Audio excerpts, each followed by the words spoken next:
People are making money. They can spend more time at home with their children. We have less crime. Right. I am in support of anything that's going to increase the revenue flowing through Chatham County.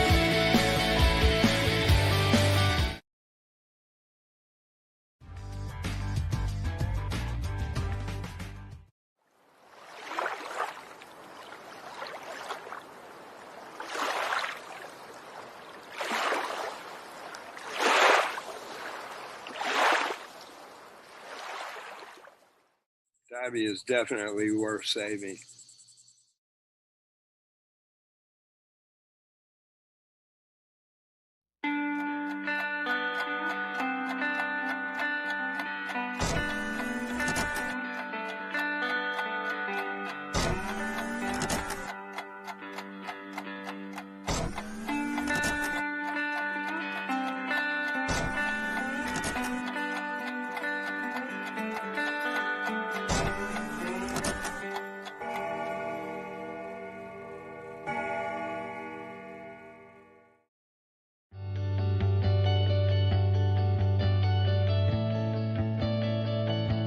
People are making money.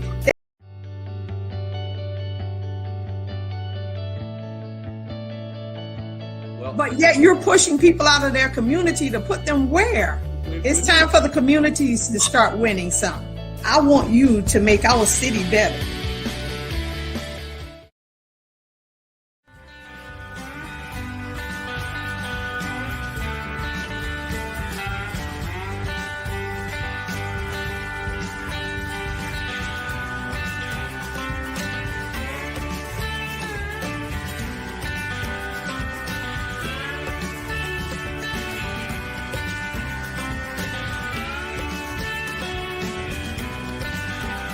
I appreciate our tourism community. I appreciate our hoteliers.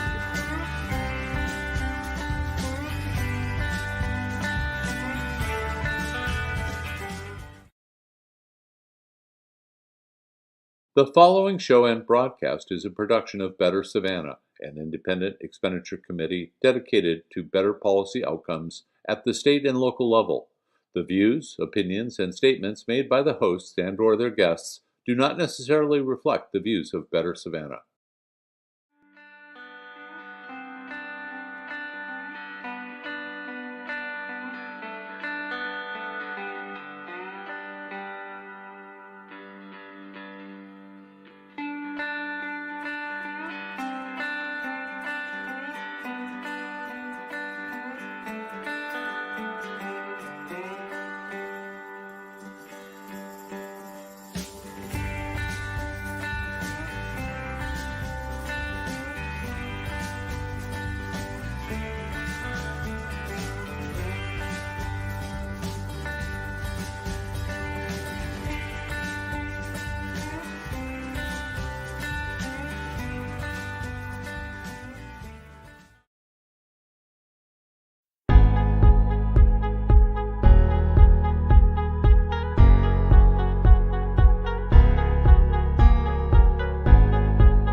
What's up, John?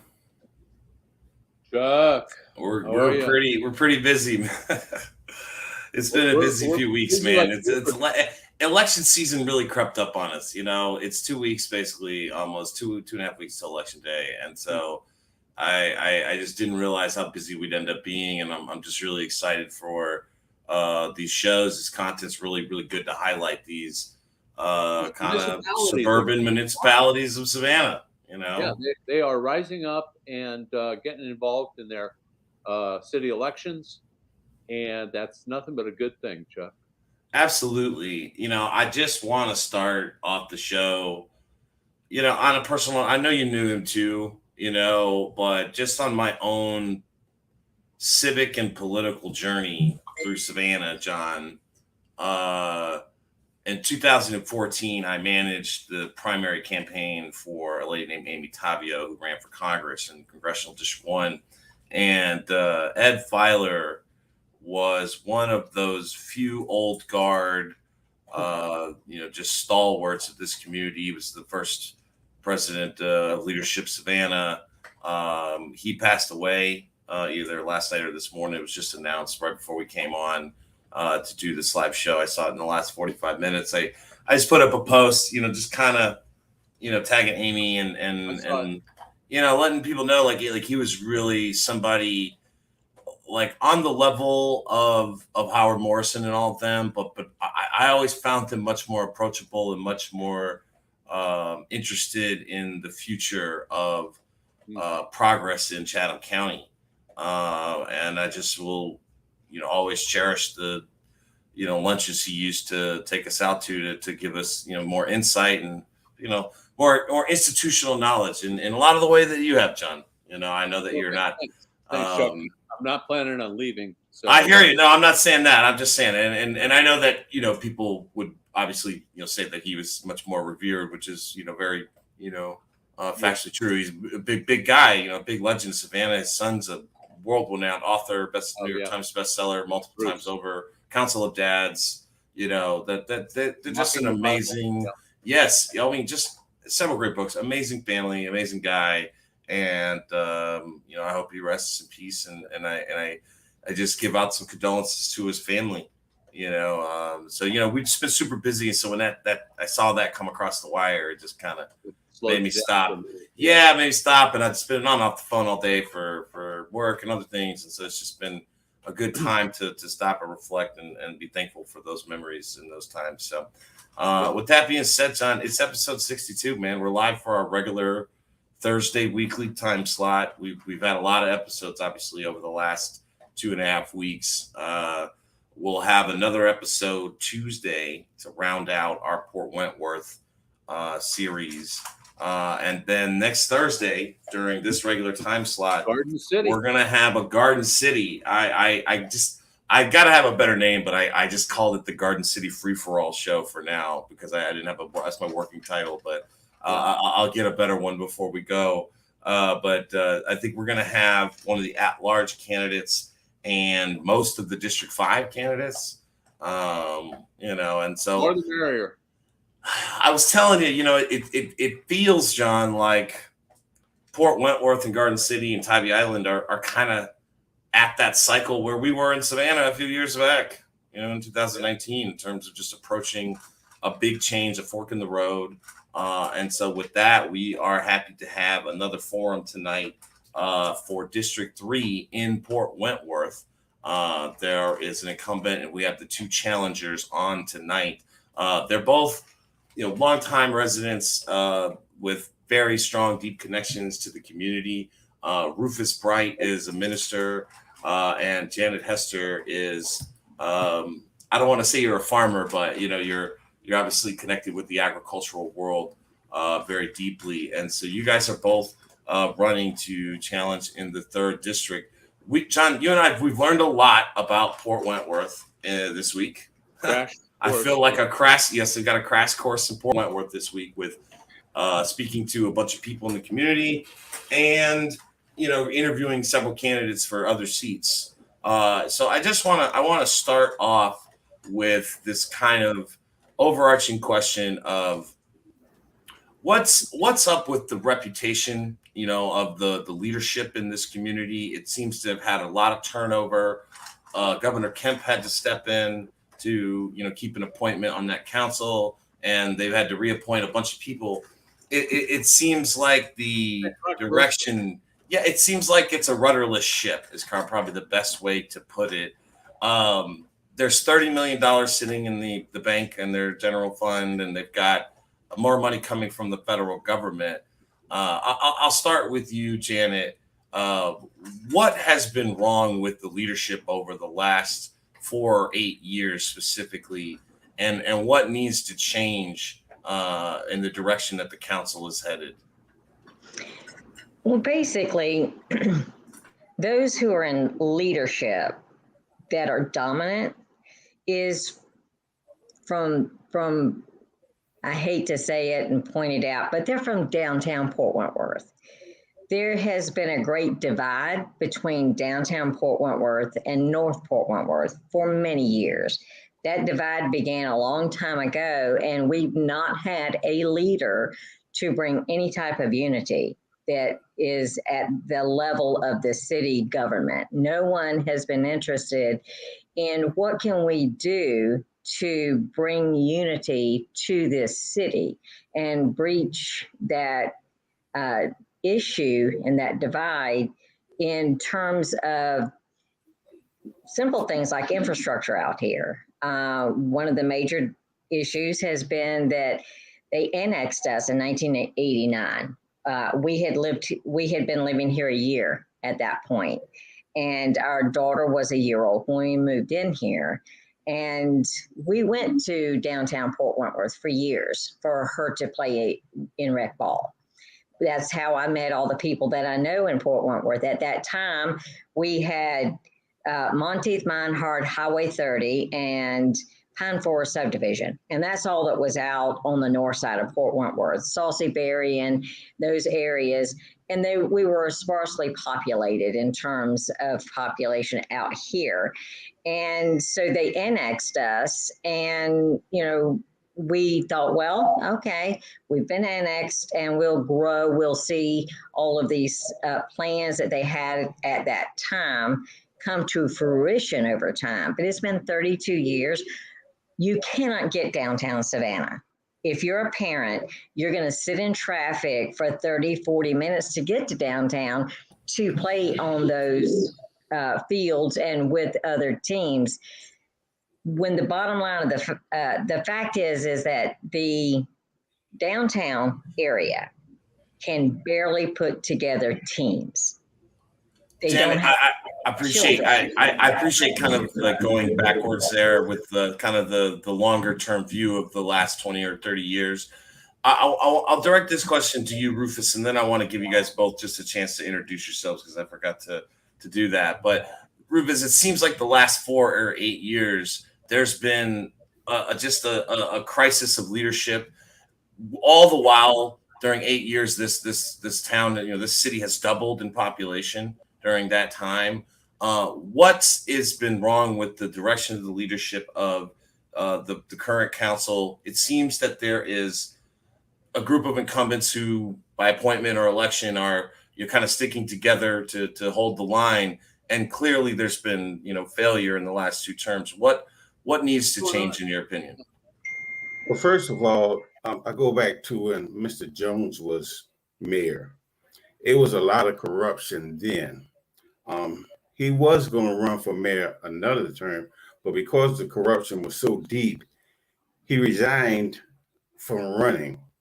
Gary Norton ran on the pretense, and everybody came from downtown, that he would change things, but he fell into that same bed as Mr. Jones.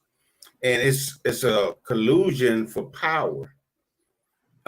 Both mayors want power, and they want that power to be able to control.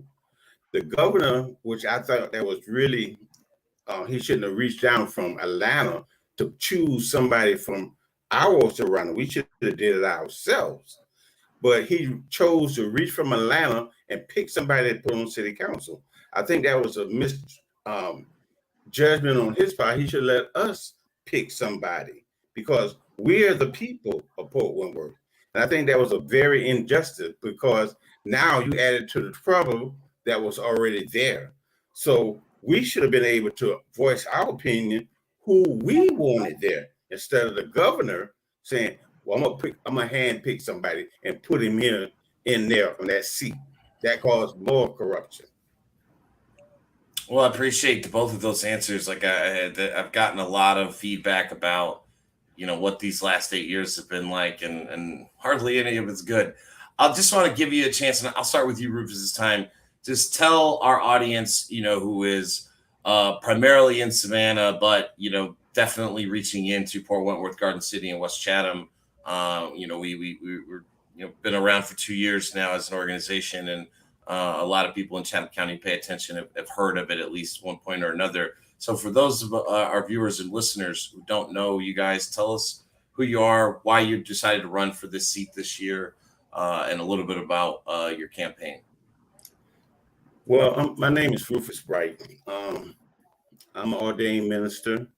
I moved back from Detroit, Michigan. I did construction, remodeling, and renovated homes for 35 years in Detroit, Michigan. I have a bachelor's degree in criminal justice, associates in education. I graduated from ministry school, and I was ordained.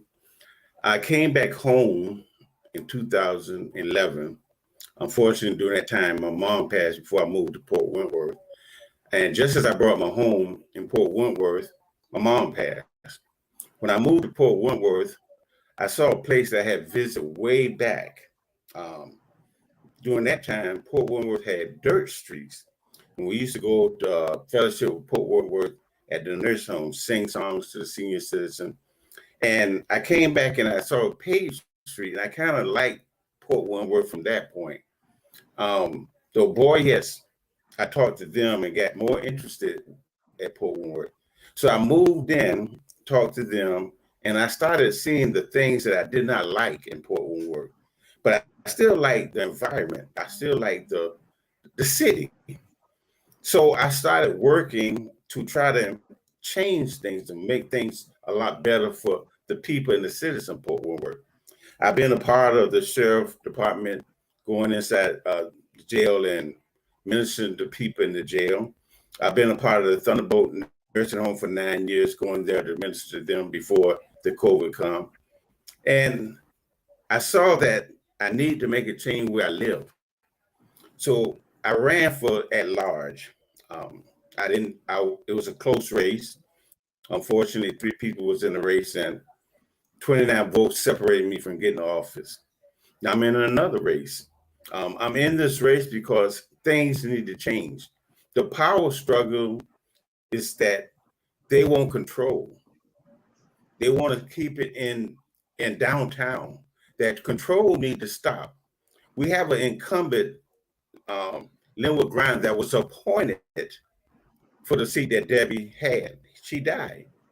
I think it's a very much an injustice that he didn't come and speak to you guys, or speak to the people so that they could hear him, but you're holding that seat. So you're giving an injustice to the people because you don't care about them, because you're not here to speak to them. So I feel that even Miss Hester is here, she cares enough about the people to at least speak to them. So I'm speaking to the people. Yeah, you guys seem very collegial and kind of, I'm going to guess here, going to be some similarities in your comments and positions. We'll come back to you, Rufus. Okay. Janet, please tell us. Well, I want to thank you for having me on the show this evening. My name is Janet Hester. I've been in Port Wentworth since 1988 on farmland that has been in my husband's family since 1871. And we'll celebrate the 150th anniversary of that farm history in Port Wentworth this November 21st. We live in an area of Port Wentworth that is heavy farm, is all residential agriculture. And for a long time, the power struggle that Rufus is talking about is a struggle whereby the downtown folks don't know how to be one city. They want to be downtown and have all the power and all the control without recognizing the area they annexed in 1989. And in so doing, they've failed miserably on protecting the very residential agricultural area that they annexed. And in the last 4 years in particular, there has been a craze in our city with our leadership to see just how many warehouses they can approve. They have approved so many downtown, and that whole sprawl of the ports has come to the north side. And my battle has been with my neighborhood, the Monteith Minehard community, where I actually reside, which is District 3, which also includes Newport. We have stood together. There was a 100-acre tract on Henley Road that we stood together and fought as a community for 15 years. And then the council voted to overrule a unanimous recommendation by the Planning Commission to turn that application for rezoning down.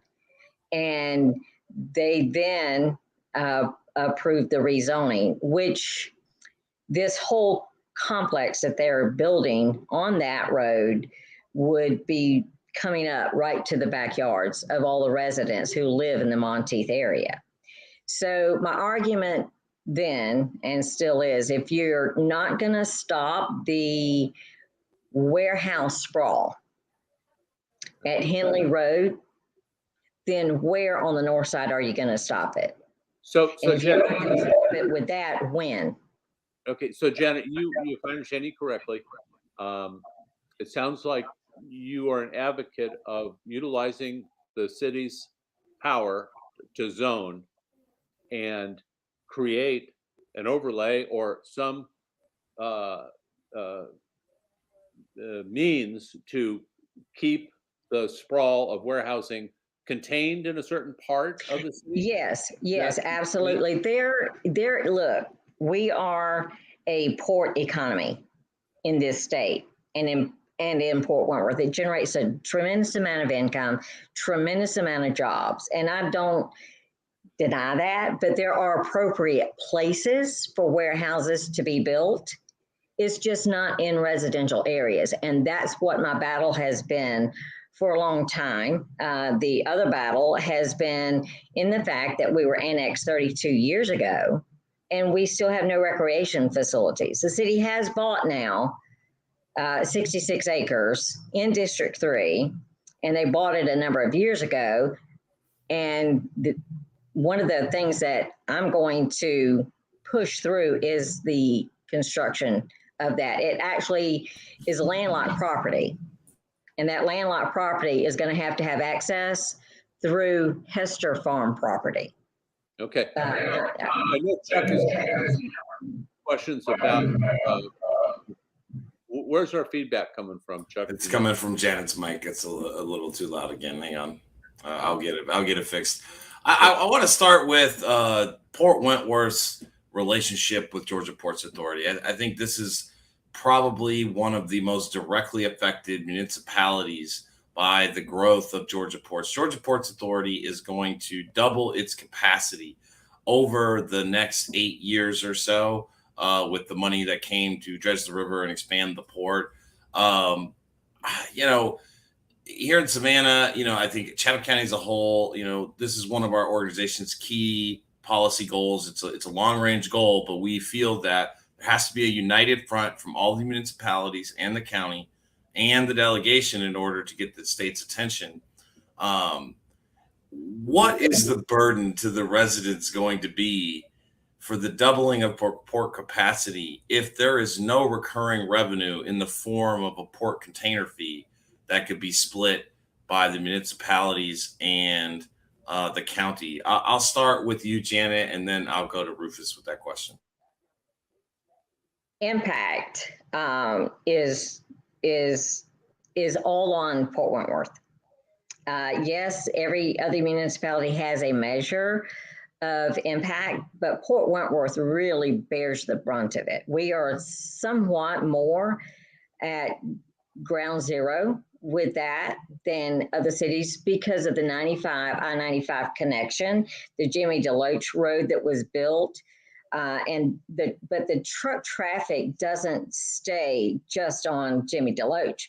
It comes right through the heart of North Port Wentworth, due to the fact that there's also been tremendous growth in Effingham County in the way of warehouses. So we've got all that traffic, not just coming from the ports, but coming through our town, and the impacts on our schools, our roads, the drive time. The drive time for this area should not be what it is. And the relationship with GDOT and the Georgia Port Authority is, in my opinion, with our leadership, very poor. It's always been, every time I've ever brought it up, the leaders at City Hall always shrug their shoulders and say, well, you know, it's GDOT, it's the ports, what can we do?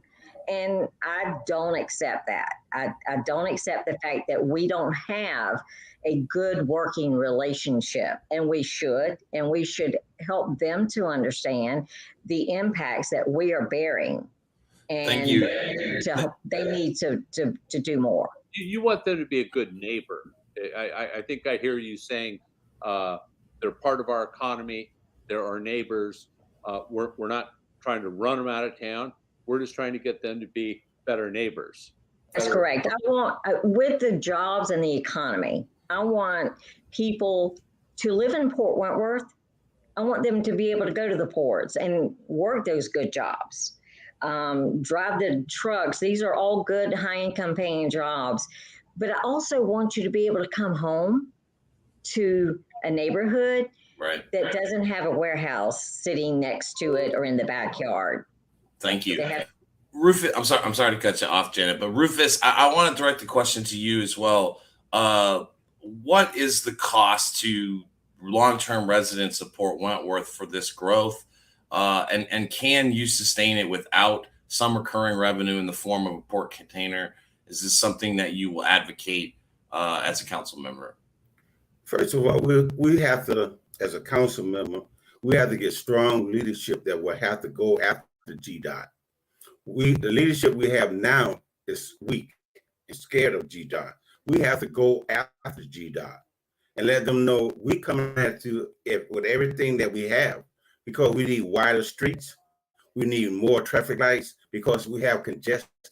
We can't depend on the tax revenue that's going to come, or may not come, or may come from the container tax.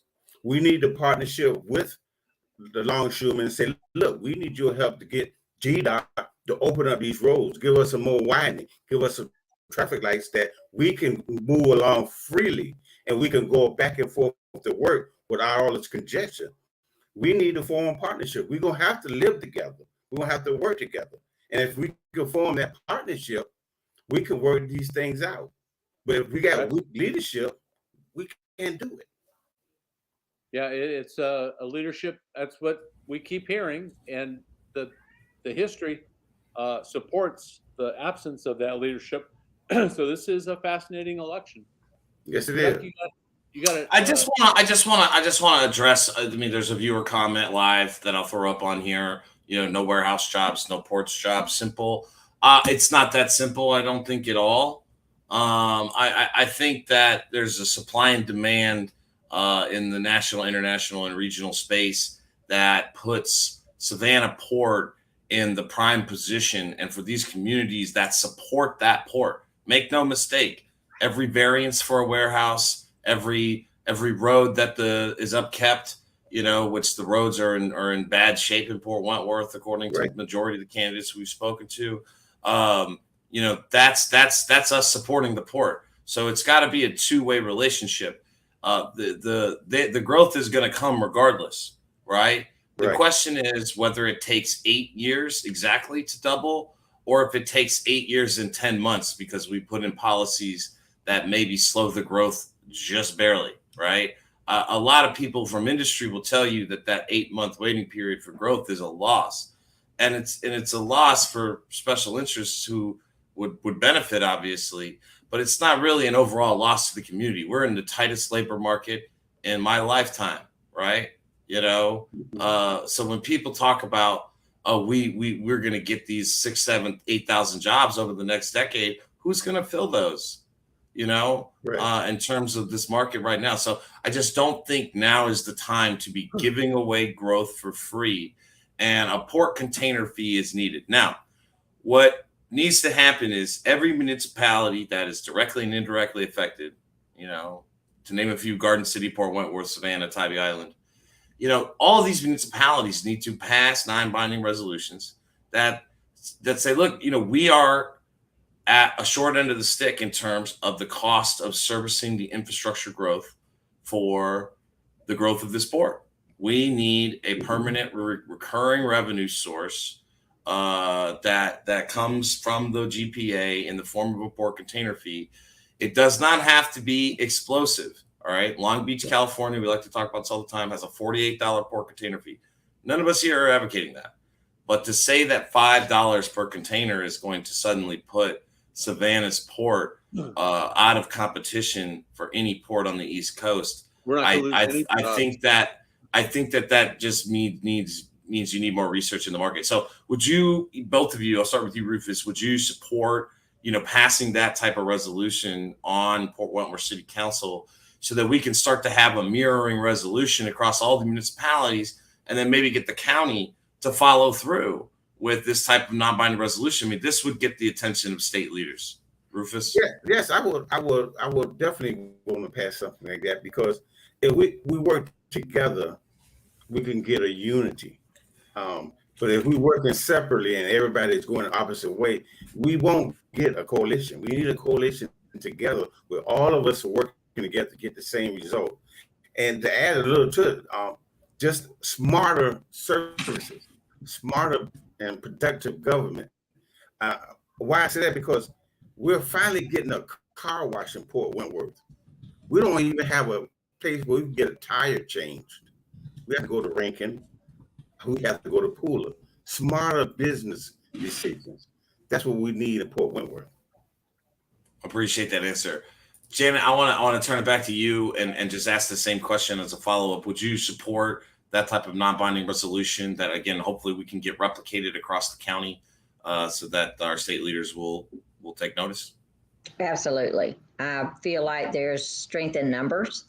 When you bind together with other communities, other municipalities, it does give you more strength and more power. We just want an equal seat at the table. That's what I would want to see, and would stand behind that with the other municipalities in a heartbeat. Excellent. I want to move on directly to the warehouse issues. So growth is obviously the number one challenge in this region. How do we manage it, responsibly? How do we sustain it over the long term? Because I just don't understand what the point of growing 20% one year and then, contracting a couple of years later is, when you can just have policies that kind of keep it sustainable and even. We have jumped up in building permits in this county, hundreds of percentage points over the last several years. So the growth is explosive, and managing it is really the responsible best practices thing to do. One of those tools that help manage this growth is impact fees. You saw the advertisement about it playing up front. It's something that Chatham County and Savannah is long behind on. These were first instituted in 1991, I believe, and have been used by really 70, 80, or 90 other counties and municipalities, including our neighbors directly to the north and west and south, being Bryan County, Effingham, Rankin, and Richmond Hill, all having a impact fee schedule. Now, the impact fee thing issue is kind of twofold. It's residential and it's industrial for you guys in Port Wentworth. So I want to start with the industrial portion of it.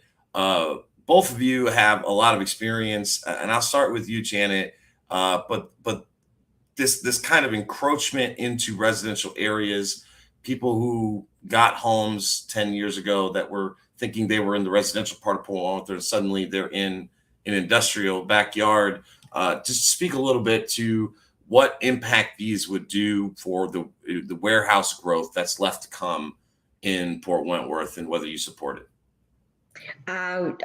There is actually a group that in Port Wentworth is studying the possibility of the impact fees. And yes, both on residential as well as the warehouses.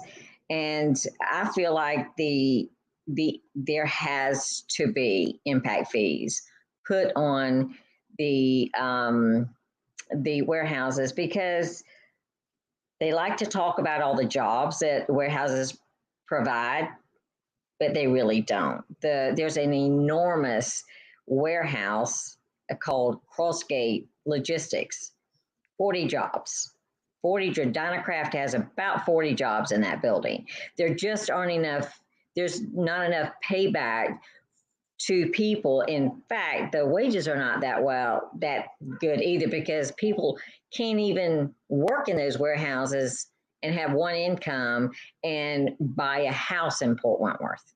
So there has to be some balance to the growth of warehouses and residential. Either, it's not an either or situation. There has to be a good balance. We want the growth.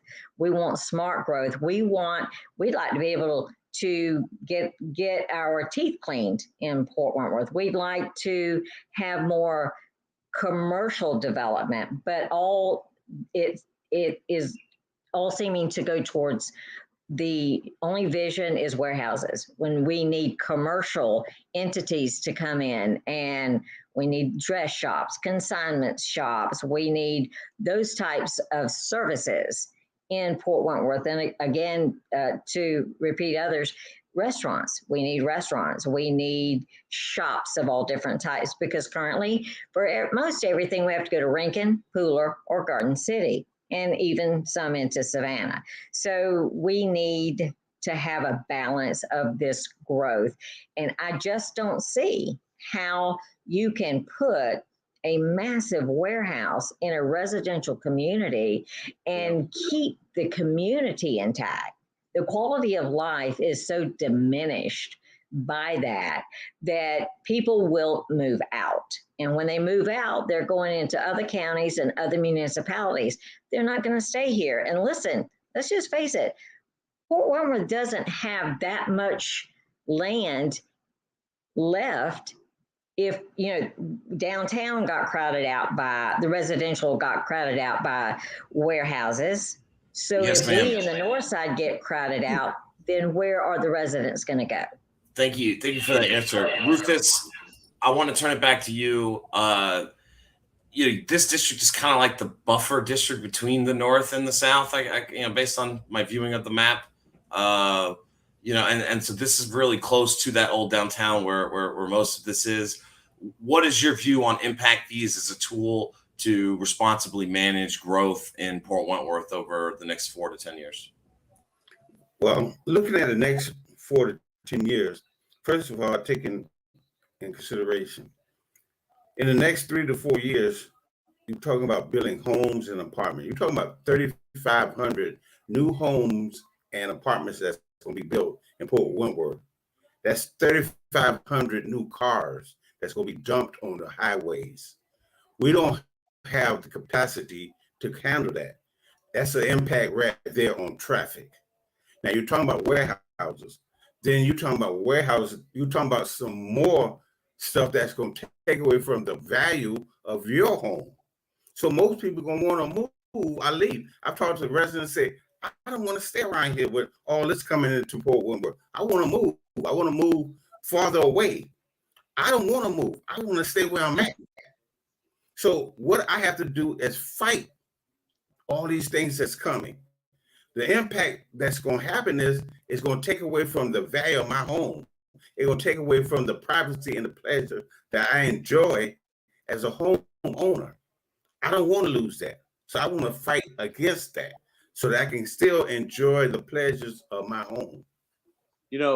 This sounds, Chuck, very familiar, like the STVR battle going on out at Tybee, where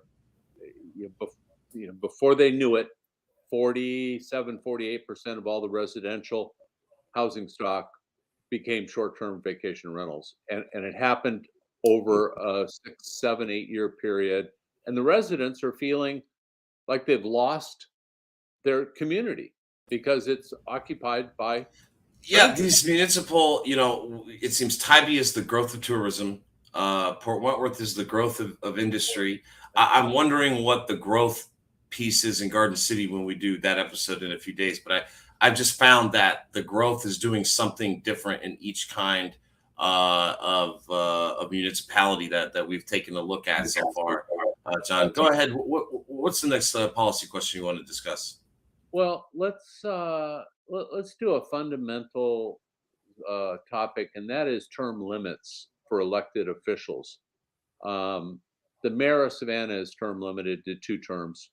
The county chairman is limited to 2 terms. And in the last election cycle, practically all the candidates were advocating for and supporting term limits, meaning 2 terms in this case. You might say 3 is more appropriate, but as a good government concept, do you individually support the idea of some form and fashion of term limits for elected officials, be it 2 terms or 3 terms? Janet, why don't you take that question? You're with the muted. term limits, and the thing that we all ought to support term limits for is because just because you're not going to hold an office for any but 2 terms doesn't mean you're not going to be active in your community and active in the additional roles of community support. Okay. Rufus, you got some thoughts on impact fees? I mean, term limits. I'm sorry, term limits. Rufus? I agree. I would agree with the term limit, because if you're fighting for something, you're going to fight harder because you know you got a limitation. That doesn't stop you from when you're out of office that you can't keep fighting. So you have a shorter time to fight. So that means you're going to fight harder because you got a limitation. And sometimes with that limitation, people that's in there longer, they stagnate. They become ineffective. So you want to take that person that's ineffective out and put a term limit. But if you're effective, you're going to carry it on even after your term is over. And you're going to keep fighting and working to make sure that it's still moving forward.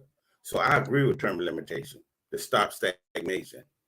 Excellent. So we got both agree with term limits. That's good. Yeah, and I just want to point out for viewers, you're in District 3. If you served 2 terms in District 3 and were term limited, you could run for an at-large seat, correct? Yes.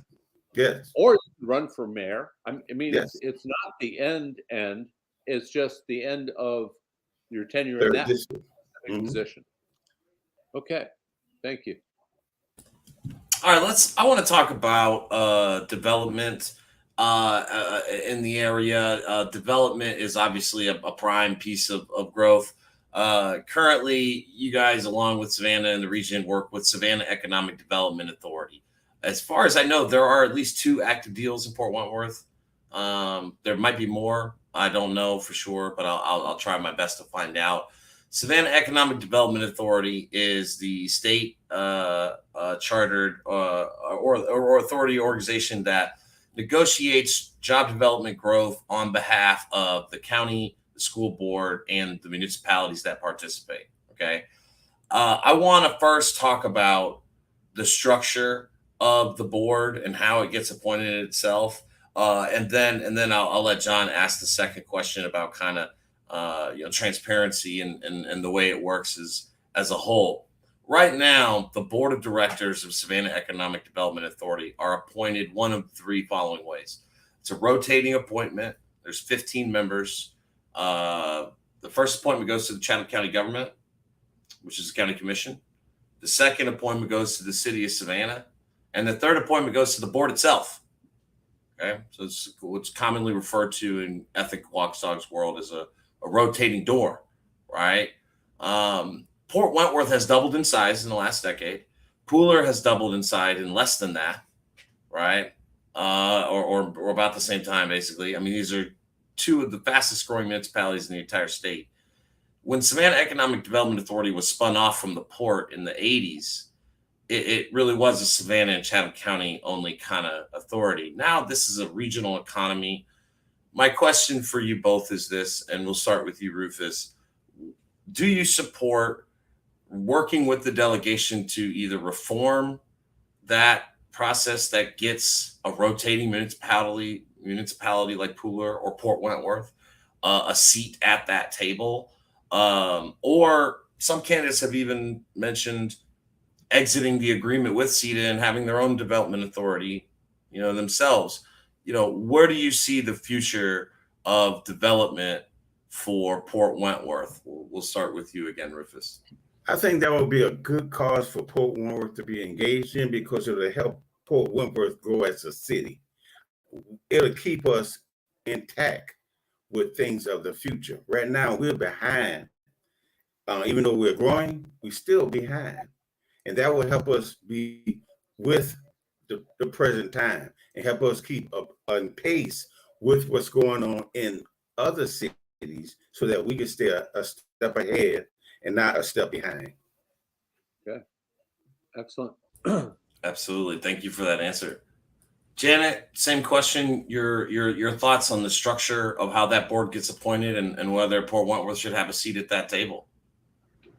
Yeah. I don't know why we haven't pushed for that sooner.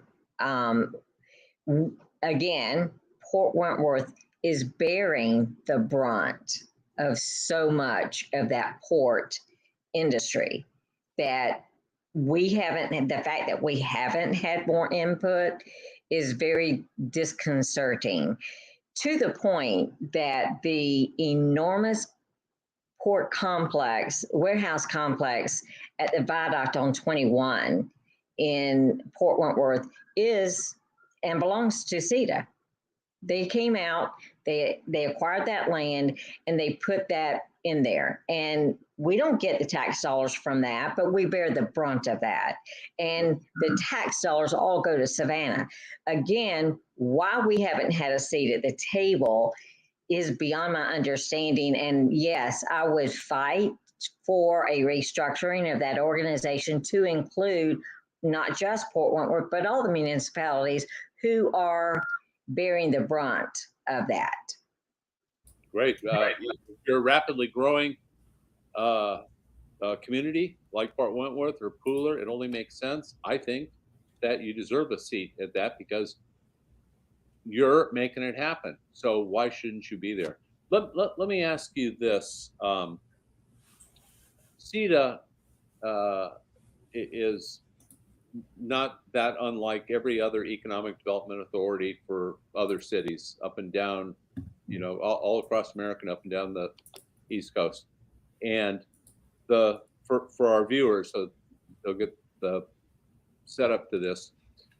What it really is a contract and a mutual agreement that person X is going to bring in a business or a factory of some sort, some business economic generator, and the jobs associated with that production. So on the other side of the scale is what CETA has the power to do to attract that new business.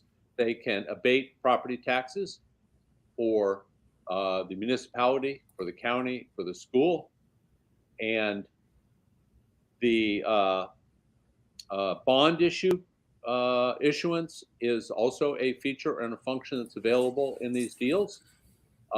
The fast tracking and streamlining of permitting and approvals all happen. And this is a normal exchange that's negotiated between the benefits package that CETA is empowered by the state to convey in exchange for the jobs over here. We discovered 8-9 years ago, when we questioned CETA about their annual report and the number of jobs that they were claiming for the prior year, plus the salary gross associated with it, we said, how did you determine these numbers? And they said, well, we we worked with our clients, and these are client projections. Well, I said, client projections, wouldn't it be reasonable to verify that their responsibility in this contractual arrangement is being met? And CETA officially said, and this was the chairman of CETA at the time, said, no, that's proprietary information. Now, let me jump ahead and be a spoiler alert here. Every significant, successful economic development authority on the East Coast, pretty much all use what's called independent audits and clawback clauses. And what that means is, listen, these are projections. We're going to go ahead and abate your taxes on this schedule so that you don't have that expense. But after the first 12 months, 24 months, some period, we need to see confirmation that you're on schedule. And if they're not on schedule, the clawback clause gives the CETA the ability to go back and say, well, we need to make some adjustments. We need to cut out, you're down 5% in your projections, so maybe your property taxes ought to be 5% more than what we've agreed to. It's a means to produce what you measure and measure what you produce. We do not have that. My question to you, and we'll start with Rufus, is would you, if you were on city council, consider passing a resolution to the delegation saying, you know what, we think we should trust but verify in these large, particularly the larger CETA contracts, that our community, our schools, our neighborhoods are getting what the client promised? Rufus? Yes, we should do that, because I've only been in Port Wentworth for 7 years, and we get promises and promises, but we don't have no guarantees that we're going to get what they say they're going to give us. So we should have a way to check and make sure that we get the promises that they give us, that they say they're going to give us. Excellent. Thank you for that. Janet, are you in league with that, or you have a different thought? Absolutely. I'm in league with that. And I believe that if we have a seat at the table, that would entitle us to information that we currently don't have. Good point. Good point. Chuck, where you want to go next? You know, I think one of the most striking points of contention so far in these interviews, at least in the other forum, where the most differences was just this kind of reputation of Port Wentworth's police department, and the what reforms need to take place. We've heard kind of various ranging answers. One of the things that contrasts you to some of the other candidates, both of you, is that you guys have a lot of experience in and around Port Wentworth. So you're not, brand new to the city or anything. What is your understanding of the reputation of the community's perception of the police department? What needs to change there? We'll start with you, Janet. Go ahead. We need to change so much. The perception of the police department in Port Wentworth is that our city is a speed trap. They're out working the speed thoroughfares every day somewhere in this city. It is quite excessive. I don't know why that is, but if I get in office, I will work to stop the speed trap mentality that we are currently living under. There are instances. I, in fact, had a young man, a teenage boy, who told me while I was out campaigning that his friend got pulled over and by a police officer, and because the officer said he crossed the center line. This is a young black man in North Port Wentworth who was pulled over for crossing the line. If a police officer is following me, I'm telling you, he's going to pull me over every day if I'm driving. He's behind me, because that kind of thing is minute and should be maybe stopped to verify that the person isn't drinking. But at the same time, say, okay, young man, you were just doing this. Go ahead. We're going to give you a courtesy. But you don't just alienate a population or an age group just because of that by profiling. And if I see and find evidence of profiling going on, that's going to stop too. But we have a police department overall that does not enjoy a good reputation, period. I myself had an incident this weekend. I'll just ask you to save that. We're going to get to that in just a moment, Okay. but I appreciate that answer. Especially in contrast to another candidate we interviewed who just kind of had no idea that racial profiling, maybe existed in Port Wentworth. Rufus, obviously, none of us can ever really understand what it's like to be profiled as an African-American citizen in this country, in this state, and in Port Wentworth. But the same question to you, what is the community's perception? What do you think needs changing in that department because of maybe profiling or other issues? First of all, they need to be retrained. And what they need to be retrained to do is to serve and protect. That's their job. First of all, they have to learn to serve and protect. I see Port Wentworth on the freeway. You're not serving and protecting me. You're on the freeway, 95. You should be in Port Wentworth. If a tragedy happened, you got to come off of 95 to come back in Port Wentworth. What are you doing on 95? You're trying to get tickets. You're trying to make revenue. Profiling is another thing. I've been through the community. People are terrified to come to Port Wentworth. They're terrified. I have people that live in Port Wentworth, Newport, different places. They're terrified to go because they're being profiled. I have been stopped by Port Wentworth, and the results of it was, I'm gonna give you a citation. No, you're not, because I didn't do nothing wrong. Retrain to learn to serve and protect. That's what needs to happen at the police department. Excellent. Thank you for that answer. Recent, this is starting to make regional state type of news. In the last 5 or 7 days, there seems to be this move on the part of the city government itself, using, an ordinance, some old ordinances. We've seen this before in Savannah, John, right?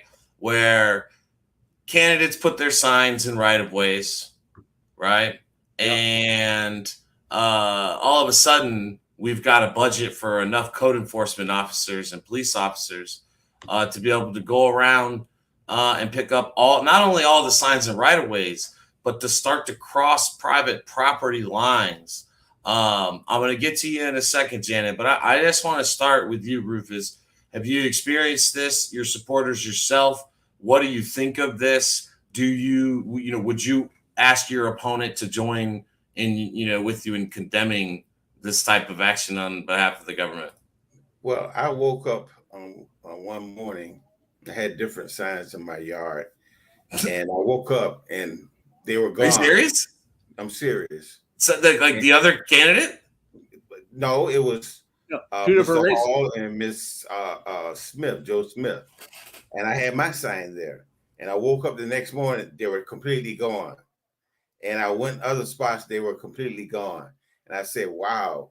But I went in other areas and downtown Port Wentworth, and they had 3 or 4 signs in the yard. Some other places had 3 or 4 signs in the yard. I said, well, I guess Newport is the only place that you can't have 2 or 3 signs in. I gotcha. Yeah, I just think it's a wild, small town political story. Janet, you are in live capture video. I think, you were either on your property or somebody's property, and are quoted in one of the stories. You're again a longtime resident. You know these people personally. In most cases. What are your thoughts on what's being done at City Hall during this very heated political season? The purge. Yeah, it is very heated, and like Rufus, I mean, they literally they're all throwing each other under the bus. Okay, we've got recordings of them doing that, and but literally we have hard evidence and photographs and videos of how they sent out the code enforcement officer and they went onto private property. They picked up political signs, but in my case, they also picked up my farm signs. I have signs out front that say, honey, eggs for sale, things like that. I have 6 signs. They were picked up. And as of today, I understand that nobody knows where they are now. So this type of behavior, like Rufus said, they went on an antiquated sign ordinance, saying that there was only 1 sign allowed per business or yard. Well, then my question is, how do they know where the property lines are on these yards when they went and picked up? They even picked up my sign out of my yard and left my running mate, Joe, we had one of hers and one of mine side by side. They've got a big sign out there that says Hester Farms. They know where I live, but yet they picked up my sign at my yard and left Joe's. Little things like that just seems like the police department is targeting, and they're irresponsible. They go out, they send an officer to do something with code enforcement that he clearly doesn't understand, while you go, as Ms. Wright said, and you see our opponents in the race, all of their signs are still in people's yards untouched. Unbelievable. And that it is almost like a politicizing of the police department, and that comes from the head down. That starts at the head and it just comes down.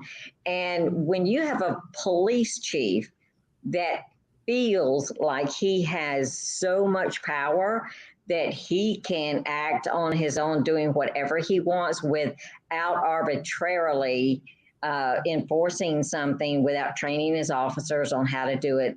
And part of that code, chapter 19.12, was you have to ensure that it is fairly and consistently enforced.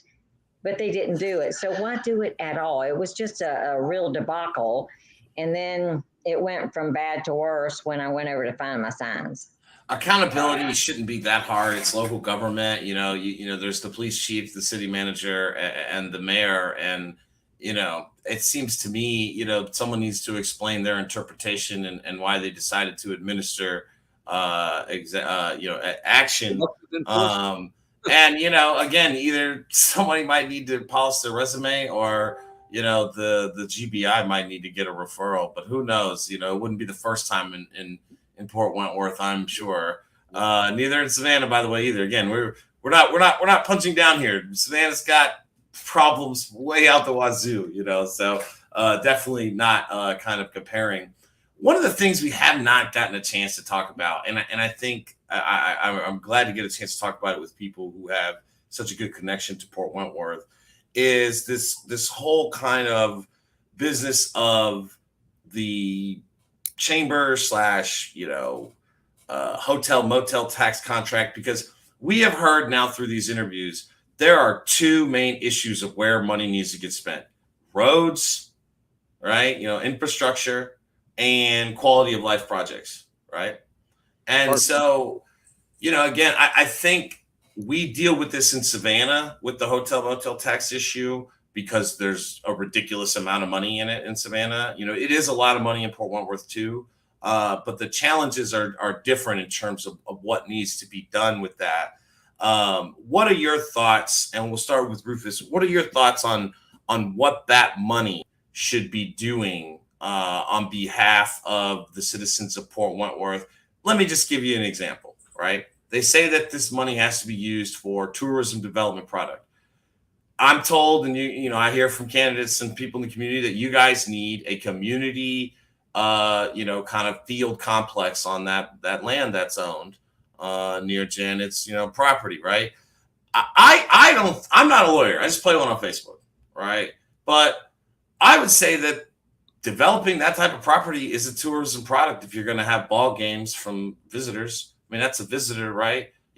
Again, I'm not a lawyer. I'm not here to ask you to make a legal justification for anything, but just your thoughts on that other funding source. We've got goals with the port. We've got impact fees. This hotel motel tax is a funding source. Mr. Rufus, what are your thoughts on the hotel motel taxes and what should be done with them? My thoughts on that is this. To get tourism in here, we need an establishment, or we need something that will draw them. And I rely basically on the Chamber of Commerce. They bring tourists in, they attract tourism in.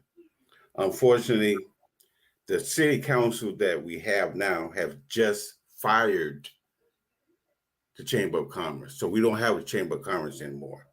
They bring tourism, they attract tourists. They hired some kind of firm out. I don't know what they call it, the tourism attraction. In other words, they're digging for fossils.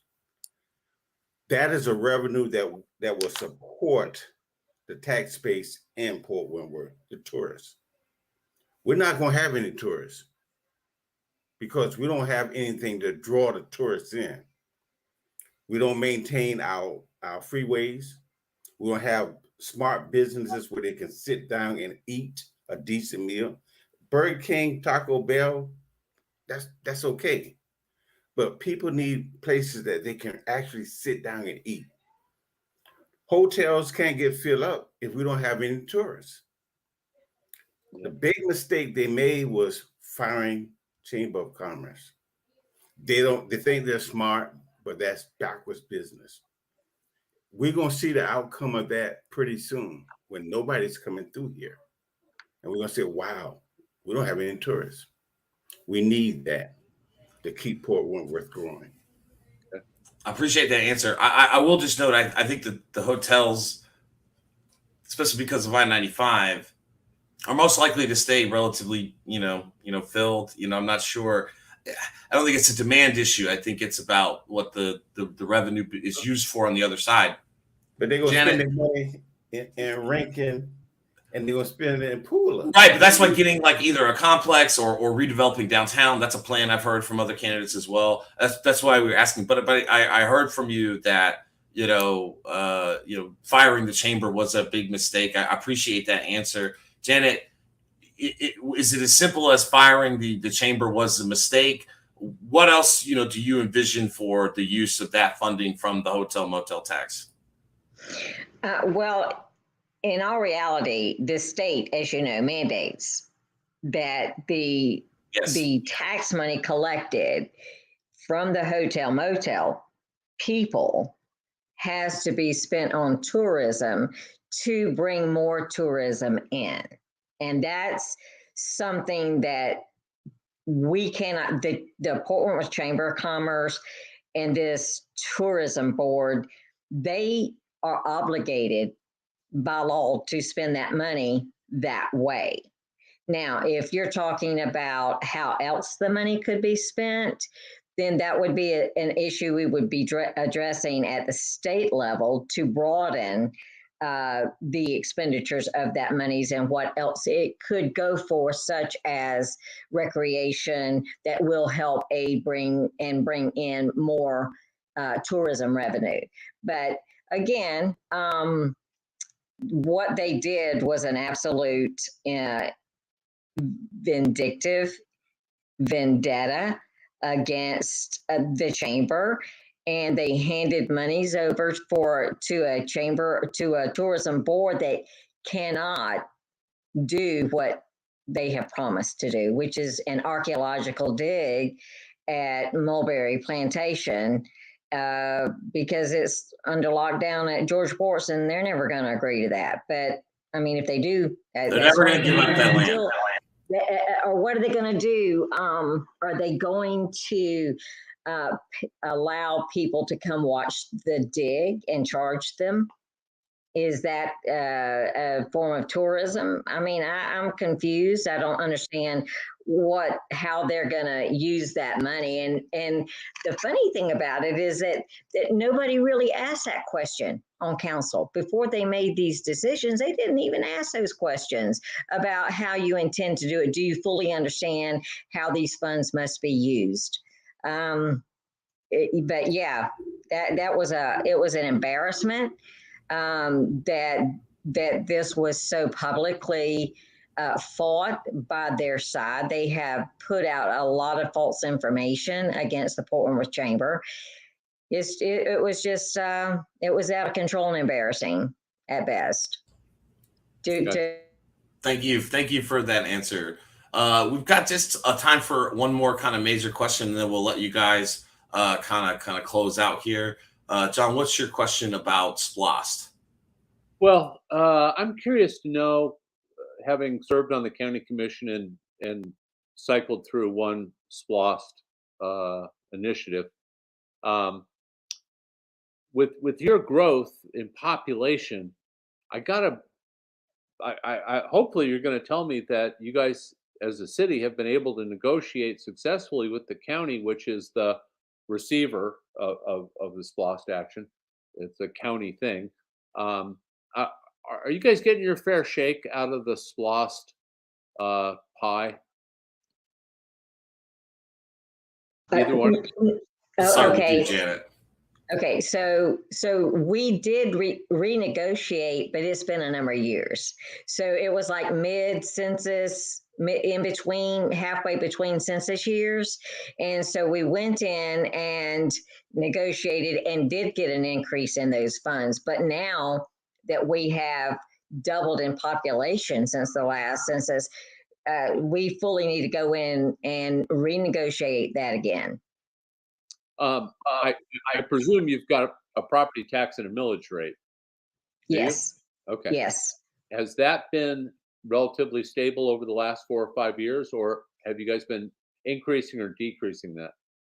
It has been stable. And they just did a minute little reduction in the millage because it's an election year.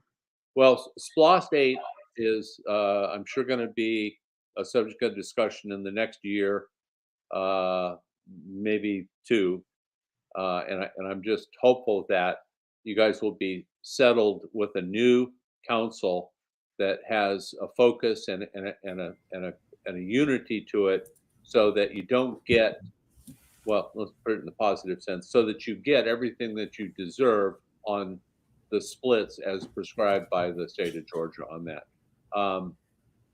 Rufus, you have any comments about SPLOST before we close? Yes. I think the only thing that we gotten out of it is the new school where they have the bypass. And that's the only thing I really saw that has developed. I know they've been trying to get repairs to the school downtown Port Wentworth, and I'm against revamping it. I would rather them tear it down and put another school, but they're saying it has historic value. But why not rebuild another school? If you want to keep that, make it historic value and build another school with the SPLOST funds. They made a ramp. They had the entranceway leading to the freeway. I told city council, you're going to wait a while till one of those kids walk into that street and get hit. I raised so much cane, they finally put it on the other side. A citizen donated the land. They changed it. And I'm saying to them, what does it take to make you guys think up here on city council? Think. Yeah. So you guys are the, I hate to use this trope, but you guys are the poster child for governmental reform and high growth. Yeah. I want to follow up, John. I just want to follow up on this taxation revenue, because Chatham County is unique in that we have what's called Stevens Day exemption. And I would imagine that there's a high rate of Stevens Day property in Port Wentworth because of the high rate of home ownership.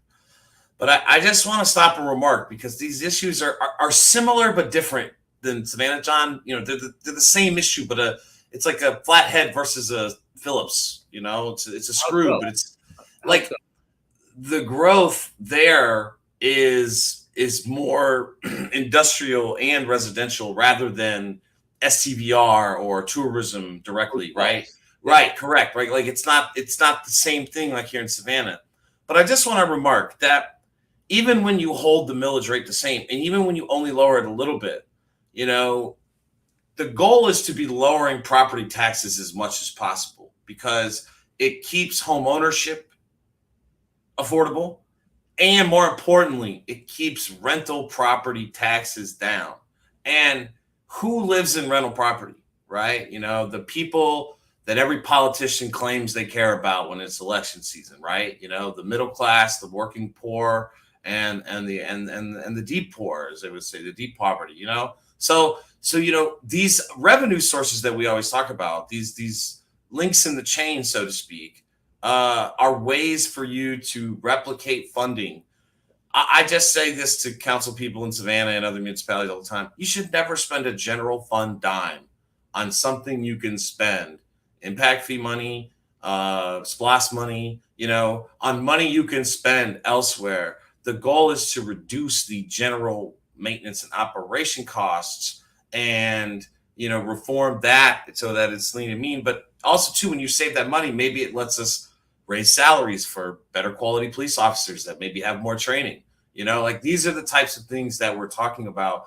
I just want to follow up and ask, will you commit, because of all we've let out a ton of ideas here, and you guys have, either already working on them, heard of them or support them. Will you commit to keeping taxes the same or lowering the tax, the millage rate, during your 4-year term? I'll start with you, Rufus. I will commit to keeping the taxes, not raising them, because we're in a pandemic, and right now people don't have anything.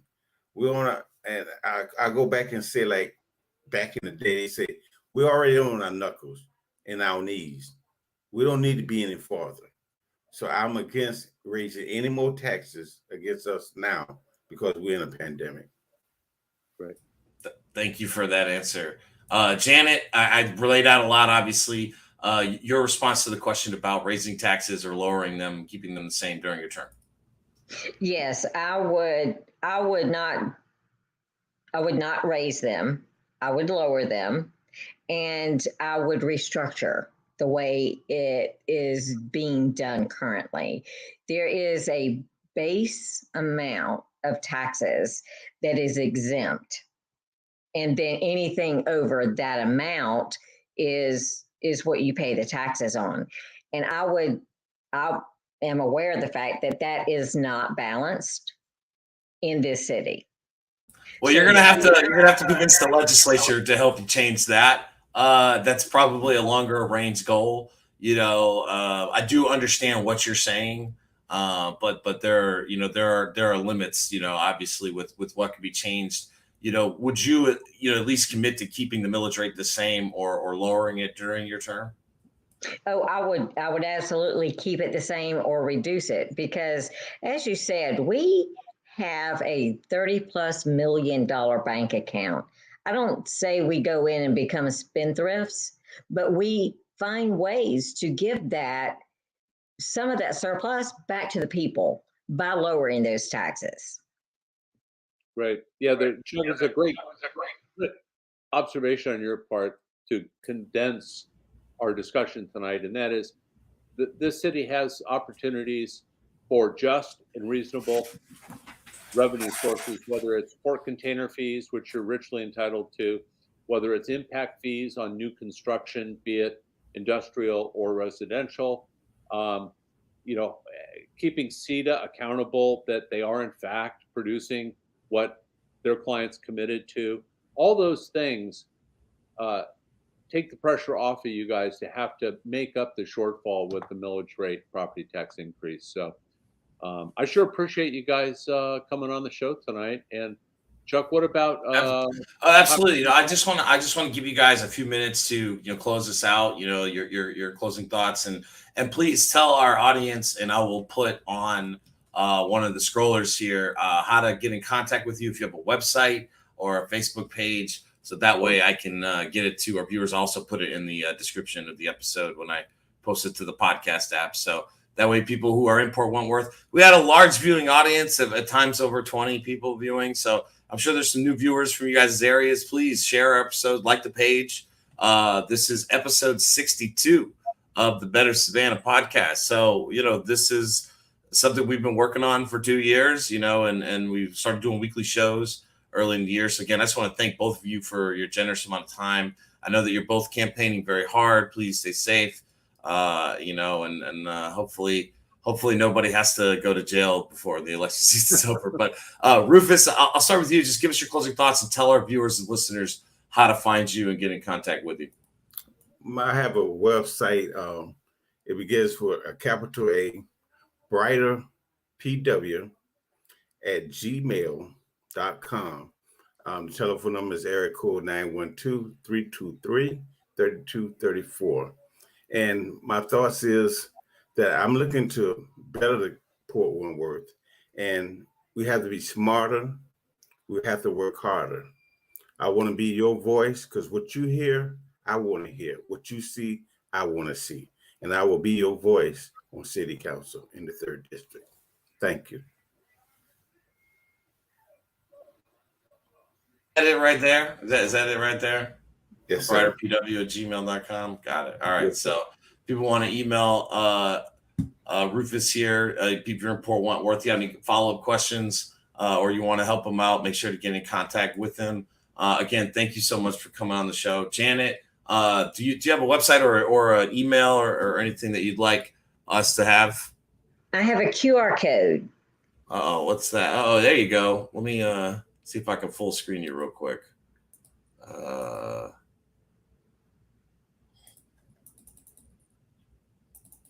Nope, I didn't do it. There you go. Hopefully, if your phone can scan that from a computer, you should be able to get it. Okay. Where does that QR code go to? That QR code will take you to my landing page where my platform is. It lays out everything. It tells you all about who I am, and it tells you all about what I want to see in the way of positive things for our city. Because, listen, we have so much peace and tranquility in our area that even with the planes, trains, and automobiles that are all around us, we still have community. And I have been adopted by my Monteith community, which took place many years ago. And I feel honored that they adopted me into their hearts.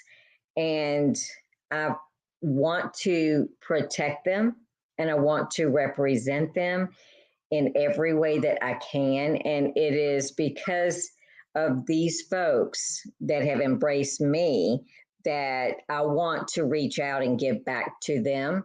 I want to give back to all of the communities, the community that Debbie Johnson represented for so many years and did such a good job with, that I want to follow through with some of the things that she started.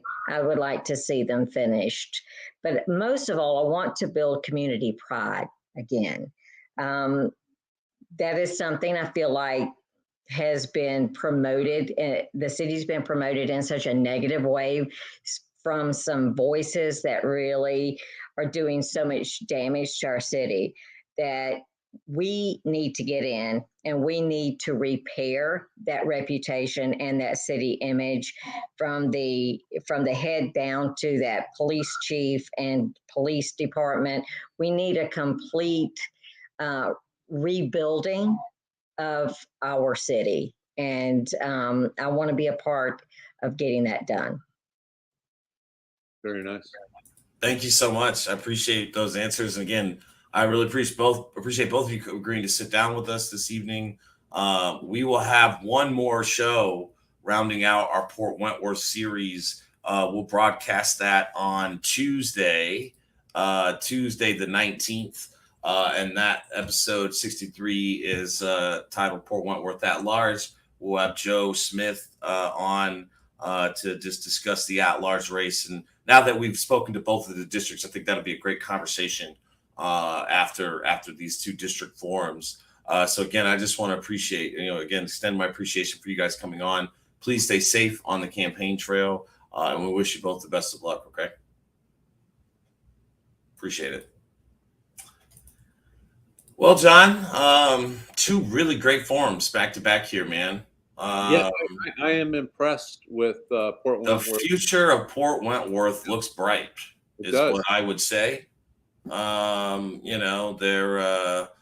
a lot of great challengers, kind of vying for this city council. And again, John, it just strikes me as the cycle is the same where we were a couple of years ago in Savannah. Well, I mean, if ever there was a city that was crying for change and organization and unity, it's Port Wentworth. And who knew? But I think they're onto something, Chuck, and I think they're going to accomplish a lot with a new council, and they desperately need it. So I'm very appreciative of them taking the time to share their thoughts with us. Well, I think this what is normally considered an off year in politics has been a really big year here for the fall. I think, having this state house special election, House Issue 165, vote Sabrina Kent is who we've endorsed as the best candidate by far of the five. What we've seen is Tybee Island is dealing with this growth directly from tourism. Yeah, right? Not warehousing, but STV. It's short-term vacation rentals, directly tied to the growth of tourism. Savannah is dealing with the growth of all of the above, right? Yep. Port Wentworth is dealing with super residential growth and a failed government, Chuck. I mean, kind of like a failed city government, and this the constant looming presence of the expanding port, right? Sure. We're gonna have Garden City forum next Thursday, a week from tonight is when it will premiere. I'm just interested to see what is the growth there? Is it the growth of poverty? Is it the growth of unaffordable housing increasingly, just like West Savannah is dealing with? I'm not sure. I think it's traffic and congestion for one. For sure. Traffic and congestion is the growth and development, traffic and congestion, main issues out here. I think Carl Gilliard should be listening. I think Representative Ron Stevens should be listening. And this is what I meant about getting all of these municipalities to start being on the same page on these regional issues, because there's nothing like a state government. There's nothing a state government's going to listen to than every municipality and the county government suddenly being on the same page about several things. That's the future of 21, 30, 95. I think the interchange might help, hopefully, a little bit between 1695 once it's done around here. But there's got to be something more. I think there's got to be some other thing we can do, infrastructure wise. But the only idea I have is to slow the growth down just a little bit to give us some more funding to breathe and spend on mitigating the issues for quality of life for these residents. What do you think, man? Well, I'm gonna rely on a truism from the tourism topic, and that is Elizabeth Becker, the author of Overbooked. Yes. New York Times bestseller, studied, major cities around the world that have imploded because of tourism. And I don't mean in a good way. I mean, on balance, in a bad way for residents. And she simply said, Chuck, hey, I can simplify this for you. You either manage tourism or it will manage you, meaning it will do whatever it wants, whenever it wants. So the port, I think that trope fits perfectly with growth and development. It is, whether it's warehousing from the port or the port itself, you either manage it or it will overrun you. So, one of my favorite public policy terms from back in university days is mountain climber syndrome, right? Yeah. That public policy and governments tend to operate in mountain climber syndrome, meaning we'll spend heaven and earth to save the mountain climber stranded in the avalanche rather than tending to the mountain and preventing the avalanche. Okay. Right? And so it's this constant kicking of the can down the road. We see this on the STVR issue in Savannah and Tybee. We see this on the port issue. We see this on the SCAD issue, right? It's just this constant kicking of the can down the road, and sooner or later, residents have to stand up, and we've seen part of that type of result in Savannah and how tightly contested things on council. I mean, we were just watching a council meeting earlier that was, again, quite contentious, and it's because there is a battle between the past and the future, and this series of episodes is titled "The Future of Port Wentworth," and like I said, the future seems bright. I'm excited for them. Yeah, well, they're a fortunate community to be experiencing that sort of growth without the crime and the poverty that attends growth so often. It's just like a bad film with their prior governance, and there really seems to be a lot of energy, enthusiasm for unity and direction coming out of Port Wentworth, and I'm delighted to see it. I hope we're not disappointed by the election. I don't want to be disappointed either, but I think there was only 1,000 votes last time. There's probably going to be close to twice that, hopefully. I think it's going to be amazing turnout. I hope that we can help some of these candidates out. Our membership has already seen all 3 episodes, which, by the way, if you like what you see and you want to get early access to more content, a great way to do so is on patreon.com/BetterSavannah. Our Tuesday episode 63, will go up there tomorrow early. So, again, our members who support our mission of better policy in the Savannah and Chatham County area at the state and local level, get extra bonus content. I think we're going to have a members only episode right before the elections, Sean. I was thinking about that. So that'll be just an extra bonus for everybody who's supporting us. It's as little as $5 a month. I know that it's got to be less than what you're spending on, Hulu or Netflix if you can afford it. But, again, you get extra content. And if you like what we're doing here, it's a great way to support us. Yeah, it's a Starbucks cup of coffee. One time a month, and we definitely give you a jolt. So I appreciate that. Dogs are number 1. Braves are in the second round.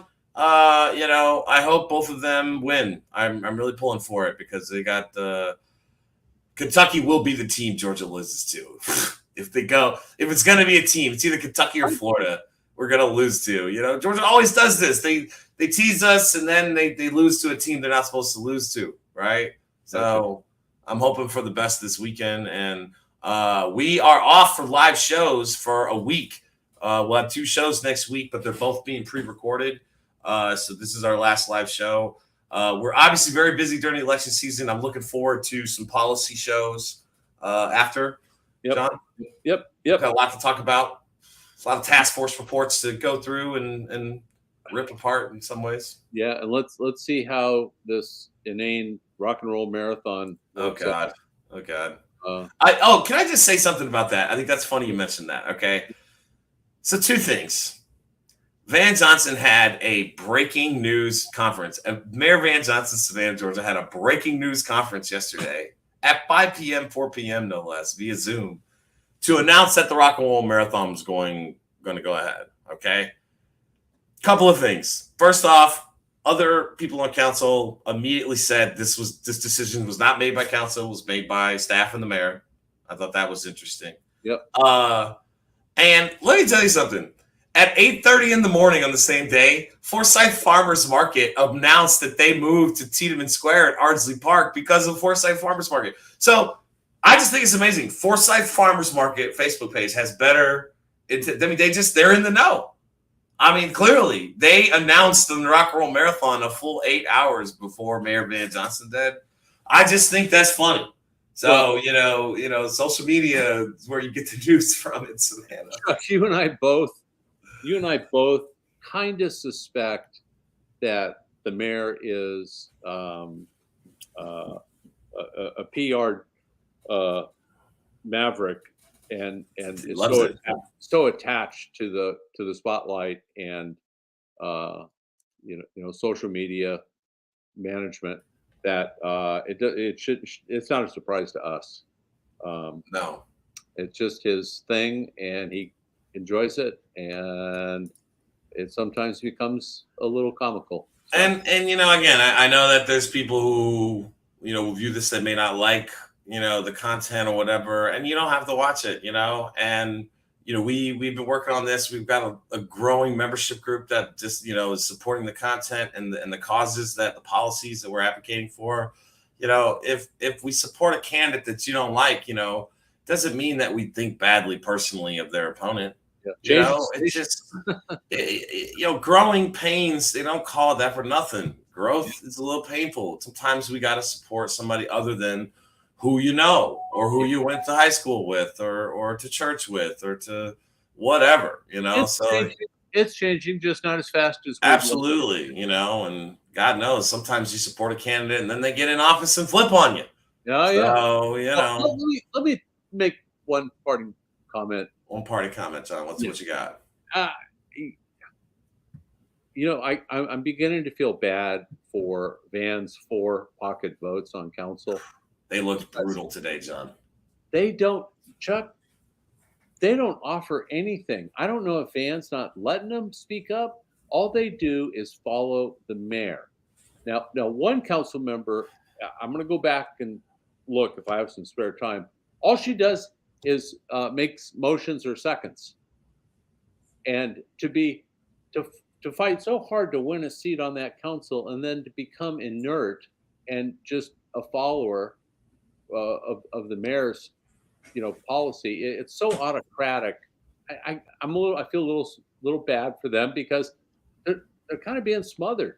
But I think their best hope is that congressional maps stay the way they are, and I will just tell you, if you're looking for a political equation to get reelected, the coattails of a mayor going into a reelection are never as long as going into the first term. That's true at every level. The president's party loses seats. We're probably expecting the Democrats to lose Congress next year just because that's what historically happens. The mayor is not as popular in the second term. Okay. I just want to point out, we've had 2 consecutive one-term mayors before Van. We don't even know if he's going to be there another term. We could be on that same trend. I just think if you're not delivering for your district, which all of them are district reps, John, they're all district reps. If you're not bringing home the bacon, it's tough to get reelected, man. Did you catch Palumbo's defense of Christopher Columbus? I want to hold off on that. Okay. I saw it. I made fun of Chuck too a little bit about it too. Chuck Watson, Enki, kind of, and I love Chuck. He's great, but all right, we'll talk about that another time. I don't want to distract from the elections with cultural battle issues. It's worth talking about, but let's just hold it for another time and wait for the aluminum cup report to come in. Yeah. Oh, listen, I'm just going to say that Christopher Columbus defense argument was bizarre, but that's okay. I promise in November after the election we'll talk about it. We gotta get through these elections first. Okay. Guys, again, we appreciate you if you're coming to our page for the first time. We do regular shows usually every Thursday, but obviously we're very busy in the election. You can access the District 1 forum we had the other day. It is episode 61, and then again Tuesday we're going to have Joe Smith, at-large candidate, on.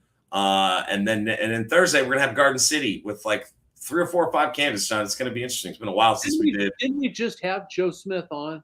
We know, but it's broadcasted to the public now on Tuesday, John. We just recorded it, but we're going to broadcast it on Tuesday. So, appreciate the boomer moments always. Love you, buddy.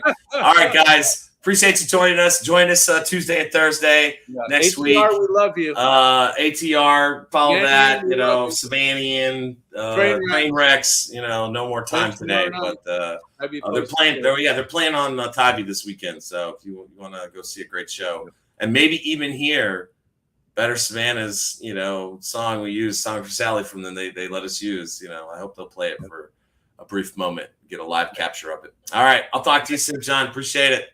Yeah.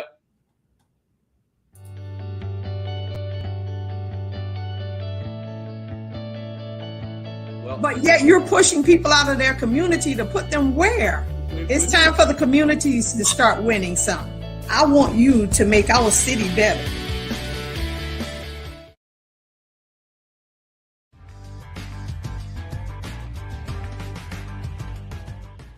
In my opinion, Tybee hasn't managed growth very well. We still have a chance at bringing back our community. Tybee is definitely worth saving.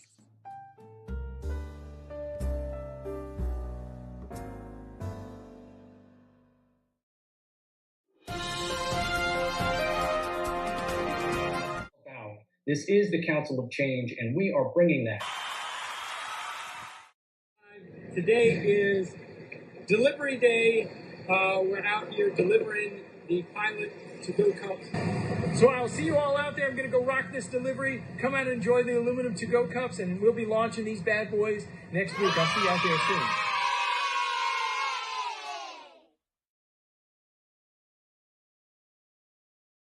Don't you think it's time for the city of Savannah to have an honest tourism management plan? Let SCAD start paying its fair share? And the hospitality industry needs to increase its wages? The impacts of new growth should not cost residents. All local elected officials on council and commission should have term limits. We're working hard to accomplish these policies. We need your help. Please contribute whatever you can, $5, $10, or $20, by going to bettersavannah.org. Donate. Thank you.